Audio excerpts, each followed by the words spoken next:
కోల్పోయింది. ఇప్పుడు పార్లమెంట్ ఎన్నికల సందర్భంగా తెలంగాణలో దళితుల్లో 75% ఉన్న మాదిగలకు 3 స్థానాలు కూడా ఆ 3 స్థానాల్లో ఒక్కటి కూడా మాదిగలకు కేటాయించకపోవడం చూస్తే 100% మాదిగల ఓట్లు అడిగే నైతిక హక్కును ఇప్పుడు కోల్పోయినట్టయింది.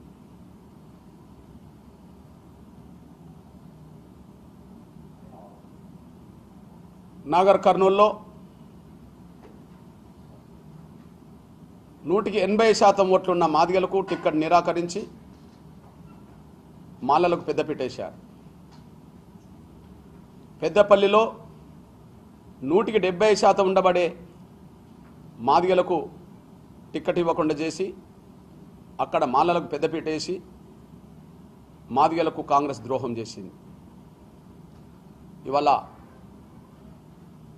Warangal SC reservation parliament seat 175% పైగా ఎస్సీలో ఉండబడే మాదిగ కులానికి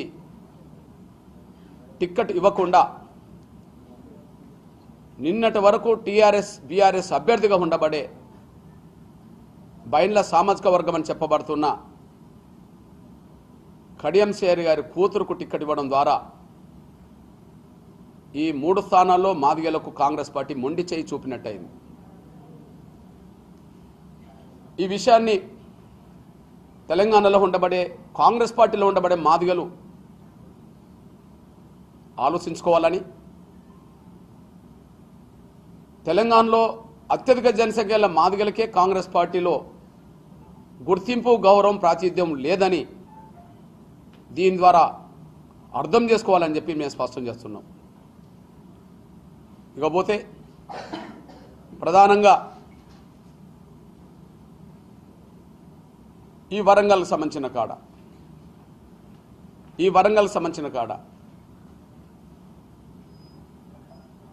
40 ఏళ్ల రాజకీయ జీవితమని గొప్పలు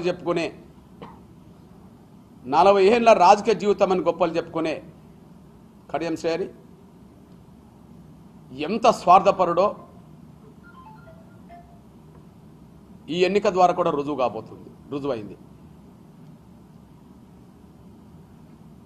40 ఏళ్ల తన రాజకీయ జీవితంలో ఎమ్మెల్యే మొదలుకొని ఎంపీ వరకు, రాష్ట్ర మంత్రి నుంచి మొదలుకుంటే ఉప ముఖ్యమంత్రి వరకు ఎదగడం మాదిగల పేరుతోనే. కానీ ఆయన సహకారం లేకుండా, ఆయన మద్దతు లేకుండా, ఆయన అండదండలు లేకుండా ఎదిగిన 3 ప్రముఖ మాదిగ నేతలకు తీరని ద్రోహం చేసింది కడియం శ్రేయర్ గారు. తీరని ద్రోహం చేసింది, రాజకీయంగా వాళ్లకు దెబ్బతీసింది కూడా కడియం శ్రేయర్ గారు. అందులో రాజన్న మొదటి స్థానంలో ఉంటే, సిట్టింగ్ ఎంపీగా ఉండబడే దయాకర్ రెండో స్థానంలో ఉంటే, ఆరూరు రమేష్ని ఓడించడం ద్వారా ఆరూరు రమేష్కు అన్యాయం చేశాడు.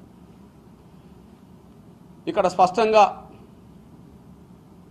బీఆర్ఎస్లోనే ఉండి బీఆర్ఎస్లో ఎదిగిన 3 నాయకుల రాజకీయ జీవితాన్ని కథం పట్టించే ప్రయత్నం చేశాడు. బీఆర్ఎస్లోనే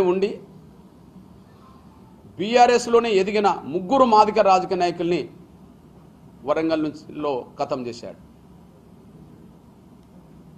ఒక సిట్టింగ్ ఎంపీ కూడా